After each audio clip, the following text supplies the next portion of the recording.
everyone. This is Mark Skidmore from the North Central Regional Center for Rural Development. And today's webinar we have Craig Carpenter, recent PhD from Michigan State University. I had the pleasure of serving on his dissertation committee, so I'm very familiar with this work, and I'm glad that he's here to present it. The title, as you can see, is The Impact of Latino-Owned Business on Local Economic Performance. So Craig is going to be talking about his work here. Scott Leveridge was his dissertation advisor, so Scott may chime in, make a comment along the way as well. So Craig and Scott, thank you very much for being here and doing the webinar.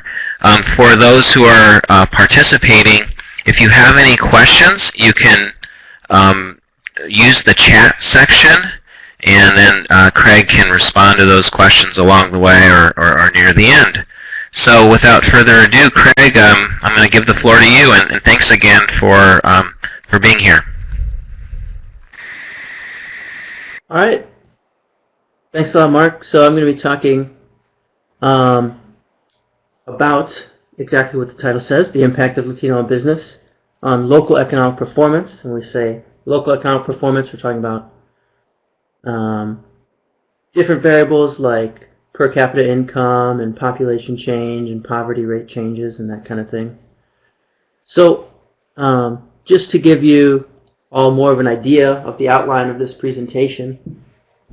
So first, in the introduction, I'm just going to talk a little bit about the current state of Latino immigration in the U.S., and then the impact and importance of self-employment for those new immigrants in the U.S.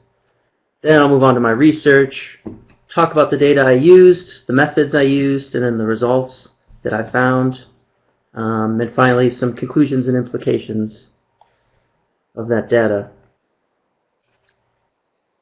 So this work is extremely relevant around the U.S. given some existing changes in the demographic makeup of the U.S. So this graph shows the ages of recent Latino immigrants in the United States compared to non-immigrants, the non-immigrant population, between 2000 and 2008. So see if I can get the pointer to work here. So the reason this is so important, and 2012 actually highlights this, is for the first time, white deaths in the United States outnumbered white births in the United States. So we hear about baby boomers and Social Security a lot, and often why we hear that is because baby boomers is this peak, and then there's a dip in the population in the U.S. We see the bottom of the trough is around 20 to 29 years old. But what's important is that Latino immigrants are exactly placed to sort of fill in that trough, right? We see the peak of the Latino immigrant age, so most Latino immigrants are exactly the age that would fill in this decrease in population. And so this helps maintain a stable population and prevent social concerns about inadequate elderly care. Okay, so I've also got some maps to help emphasize this. So most of you probably know that Latino population is largest towards the southwest region of the U.S.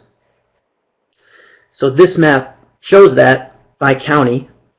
So the dark purple is more than 50% of the population, and as you get lighter, it's less and less percent of the population is Latino. So obviously this research is important for that area, and that's not surprising. But this map also shows the percent changes in population. And it turns out that where the changes are biggest as a percent of the total population is actually in a lot of the North Central region and the East Coast. So here, dark blue is 100 or more percent change in the Latino population. And not only is it in those areas, but it's also in rural areas.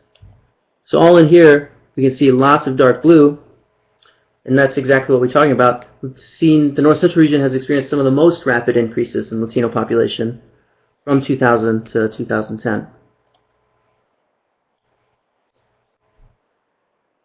Okay, so all of these changes in demographics have also been occurring in changes in self-employment over the past 20 years.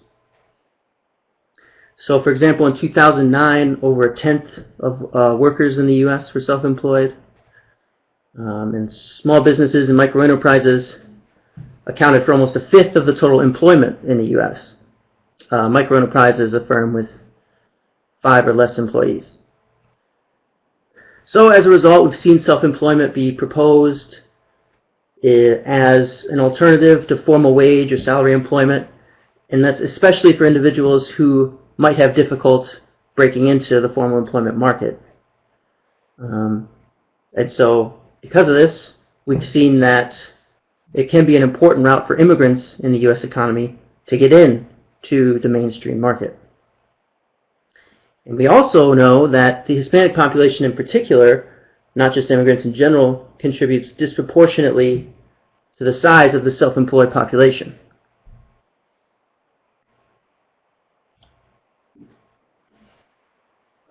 All right. Something else that probably won't surprise many of you is that the effects of immigration are controversial. Not just on labor markets, but on social services, lots of popular media. We hear differing opinions. And a lot of this stems from the fact that 35 to 40% of new immigrants are undocumented immigrants from Mexico and Central America, and that most of those immigrants have low education and English skills compared to the non-immigrant population. And this is relevant because it turns out education is an important factor when an immigrant is deciding whether or not to become self-employed. So all this comes together, and we've seen that promoting business formation among Latinos and other ethnic minorities and women has been used as a tool to promote economic opportunity in communities as a means for new immigrants to adapt and to survive economically. So there's lots of recent popular local economic development strategies, commonly known as economic gartering, grow your own, locally based entrepreneurship, that focus on these ideas.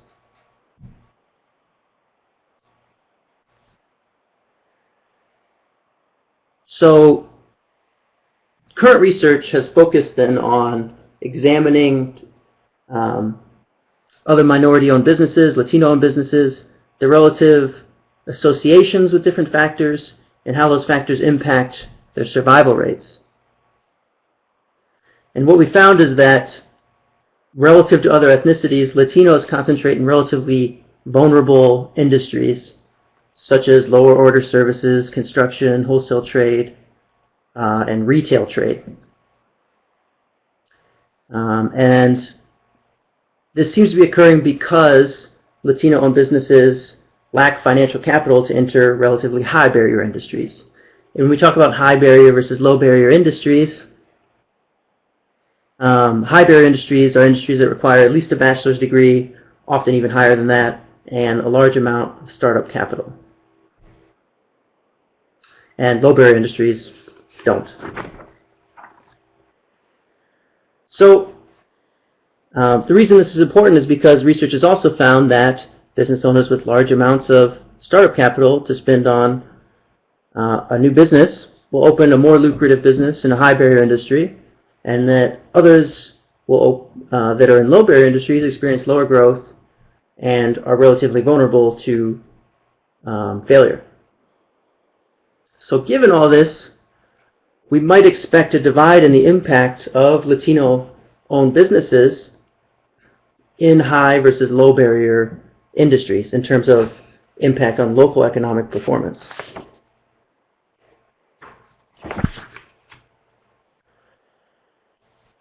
But no one has really been able to look into this because there just wasn't a data set large enough to answer a lot of these questions, and that's especially true when looking into rural areas.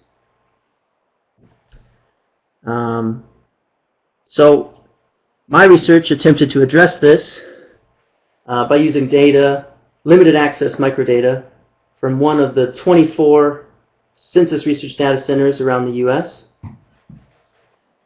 There's a lengthy process for gaining access and a lengthy process for getting the results approved for release, but lucky for you all, I already did that. So, what data did I use? Well, from the RDC, I used the Survey of Business Owners, which is a survey that occurs every 5 years and is conducted by the census. And it's a survey on factors, business factors and business owner demographic factors, including education, startup capital type and startup capital amount, those kinds of things. And I merged that data with data from the longitudinal business database, which is data on every employer in the U.S., and the integrated longitudinal business database, which is data on every non-employer in the U.S. I should say that filed a tax return. But so with that merge, we're able to track the survival of those businesses and also merge in local economic performance variables at the county level from publicly available sources and see what's the impact of having those businesses and employment under those businesses in those counties.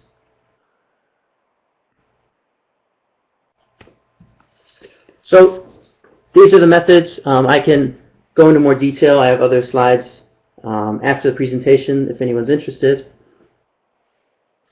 But so the basic idea is that I regressed numerous local conditions and control variables, as well as the share of total employment by Latino-owned business per county on local economic performance measures. So the key variable we're looking at is the impact of the share of employment under Latino-owned businesses. And I also use the Spatial Durbin Model to control not just for the conditions in that local county, but also for the conditions in adjacent counties. Okay.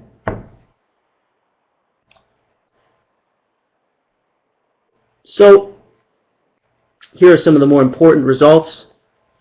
First off, overall, we find that employment share under Latino-owned businesses doesn't have an effect on any of our measures of county economic performance. But when we break up Latino-owned business employment by industry, we do find a lot of significance. So this table shows some of the industries with more significance. So more employment under Latino-owned businesses in agriculture, forestry, fishing, and hunting, you can see has a significant and positive relationship with employment growth, but a significant and negative relationship with income growth.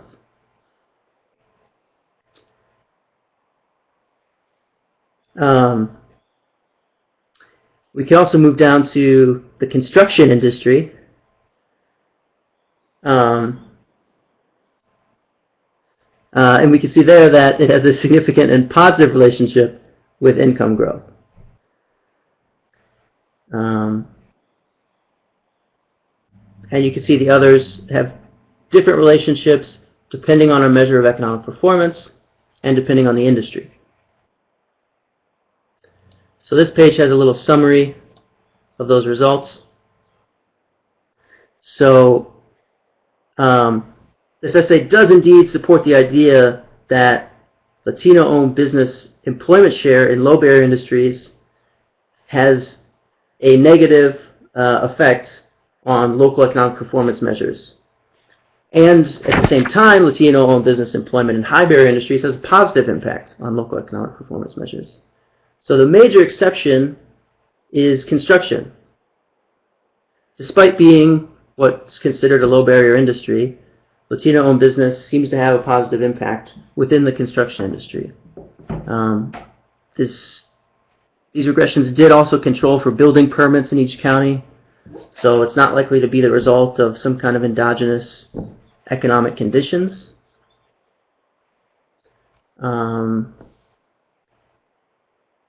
So what does all this imply? It supports past results that owners with large personal capital are able to open faster growing businesses in high barrier industries, but there's a big exception of the construction industry. So it could be that Latino-owned businesses are more likely to be in relatively high barrier sectors of the construction industry, but that would be something we still need to look into. Another result is that we're actually contradicting past results, and we found that immigrant inflows do imply selective outmigration by natives, and that we showed this by industry. So maybe the industry in particular where Latino-owned business is actually causing outmigration or in-migration depending on the specific industry. All right, so in terms of future research, just as this paper disaggregated from high and low barrier industries and we found some hidden impacts, we may want to go further. So we might want to disaggregate construction, like I said, and look into, well, what types of sectors within the construction industry seem to be causing this positive impact of Latino-owned business employment. It's also important to emphasize that Latinos in the U.S. aren't some monolithic group with equal education and equal labor market skill. So really breaking up Latino employment share into specific country of origin employment share, different education levels employment share, could really give us a more specific picture of how Latinos from specific countries of origin on average impact local economic performance, or how employment under Latino-owned businesses, I should say. Okay, so this research really does provide some of the first information to local economic development practitioners on the impact of Latino-owned businesses, and hopefully allows them to more accurately gauge the local economic impact of prospective or existing Latino-owned businesses that they may be considering or trying to help, and hopefully through that allows them to allocate their resources more efficiently. So one strategy could be to focus on low barrier industries and try and help those businesses transform or grow into a relatively high barrier industry. So within construction, maybe we need to help businesses that are in a relatively low barrier sector and move into a higher barrier sector if possible. Or another strategy could be to just focus on industries that are already within those high barrier industries, because that might represent some kind of competitive advantage. Okay, so I hope that has been helpful. My email is right there. I'm happy to take any questions right now, or you can feel free to email me any questions, and I'll respond to them on there as well. So, as Mark said earlier, feel free to type in any questions in the chat box, and I'll try and answer them.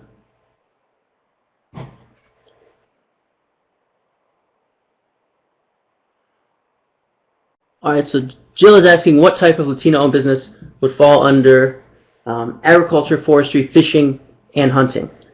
It is a very broad sector, so we broke it up into 20 different sectors. So we followed the NAICS code, so it's the North American Industrial Classification System.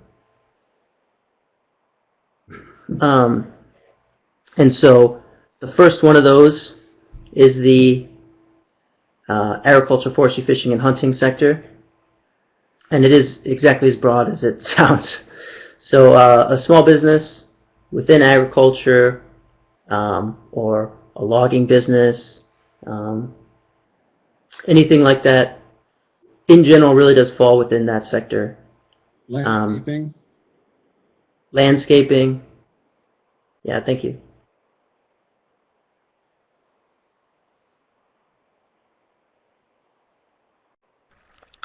Craig? Let's see.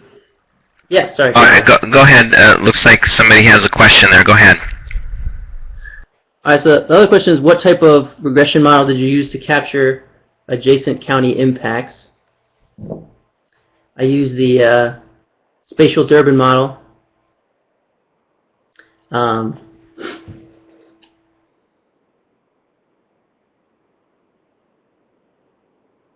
So that was able to capture both the dependent and independent variables within adjacent counties and their impacts. Another question I'm seeing is, did you look into foreign and U.S.-born lob differences? No, unfortunately, we didn't have data that was that specific. Within the survey of business owners, they don't ask, are you foreign or U.S.-born?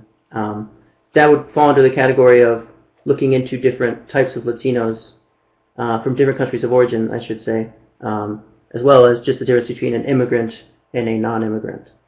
So this is Latinos in general, and a large portion of Latinos in the U.S. are immigrants, so it's fair to talk about both, but no, that's definitely something for future research and a good question. Any other questions? Craig, just one question for me. You know, as I think about what we might have expected, and there's been this tremendous growth in the Latino population, can you talk a little bit more about sort of underlying theory or what you might have expected? Because it looks like the impacts are kind of small either way, no effect, but some small differences. But I'd like you to maybe flesh out a little bit more about what you think, you know, having worked with the data and all the patterns and across the country, what we might expect in this regard.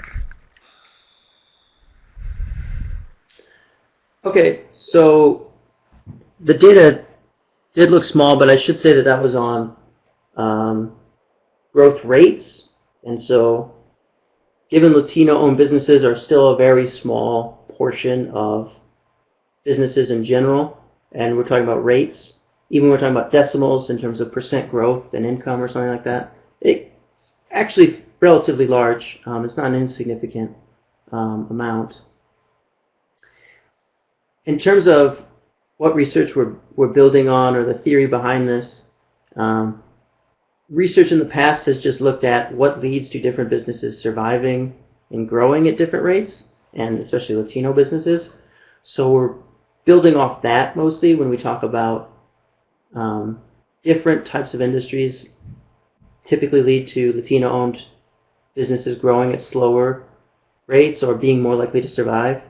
So the thought is that if they're more likely to survive and more likely to grow at a faster rate, then they're going to have a larger, more positive impact on the local economy. Did that kind of answer what you're thinking? Yeah, I think so. Thank you. Yeah. I had a question for the participants. So Craig has, he's moving on to a new position at Texas A&M, and he's going to continue to have access to the full set of census data under some conditions. And so if you had that kind of a role, what kind of questions would you be asking in the future about Latino-owned businesses? What types of things would you like to see? You came to this webinar, so what would you want to see in a webinar 2 or 3 years from now?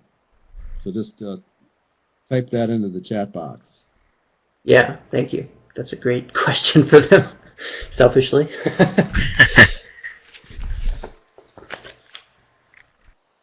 Well, hopefully people will have a selfish interest in asking the question because they want to see the answer. Yeah.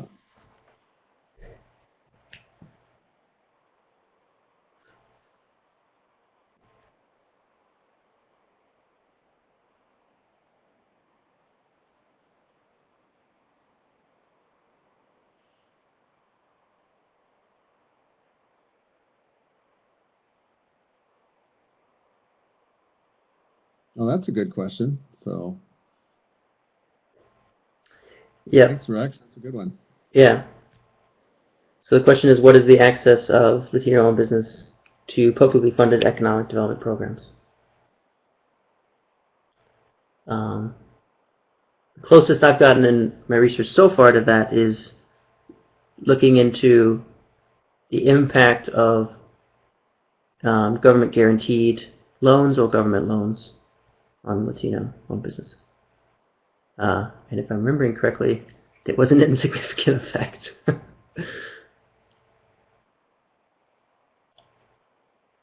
Yeah, we should probably mention this. This is one of Craig's essays, and he's got a couple more essays that talk about the same issue from different dimensions. So he does have some results he didn't present.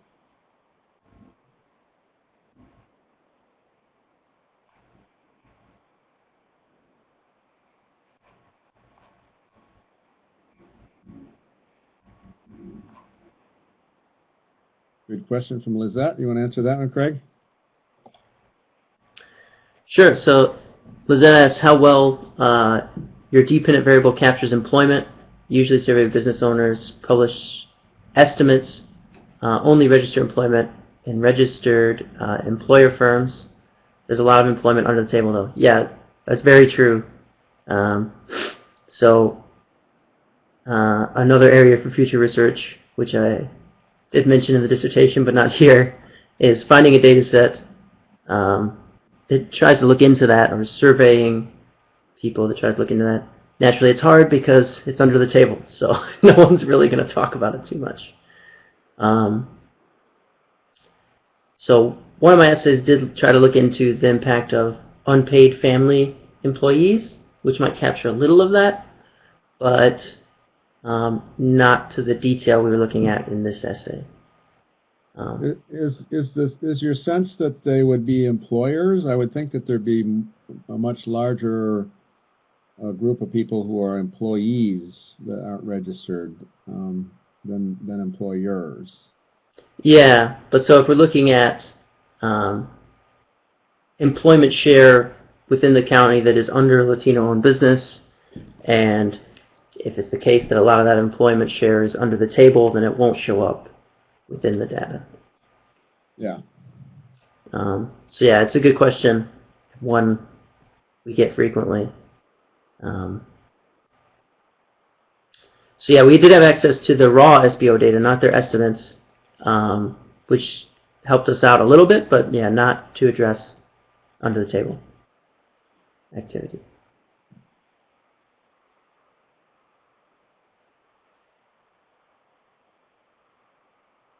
But I think, probably what that means is that the effects that you reported are low, right? Right. Yeah. So if anything, yeah, it would be a larger impact on employment. Yeah, absolutely. But there's one more question from Ariana. So let's maybe answer that question, Craig, and then we can close up the webinar for today. Okay. Let's see. So what are the impacts of Latino business in economically depressed areas? If you had a chance to look into counties that have lower economic growth or smaller geographic areas. So we didn't go smaller than the county level, but we did control for rurality. But we didn't control for past economic growth or anything like that. We did control for economic growth in adjacent counties, which would get at that partially. And yeah, it could also talk about how being more or less rural impacts economic growth and employment growth and all that. But yeah, nothing specifically on economically depressed areas. That's a good future question, though, for sure. Yeah, definitely. Well, okay. Thank you very much, Craig, for taking time to share some of your research. And if the rest of the audience has some follow-up questions, we've left an email available for you here on the webinar on the last page. So you can see that here, I think. Yep. And then we appreciate any comments on the webinar that you may have. That's very helpful for us. And thanks everyone, and hope you have a great afternoon. We'll see you soon. Yeah, thank you. Thanks for hosting, Mark. You bet.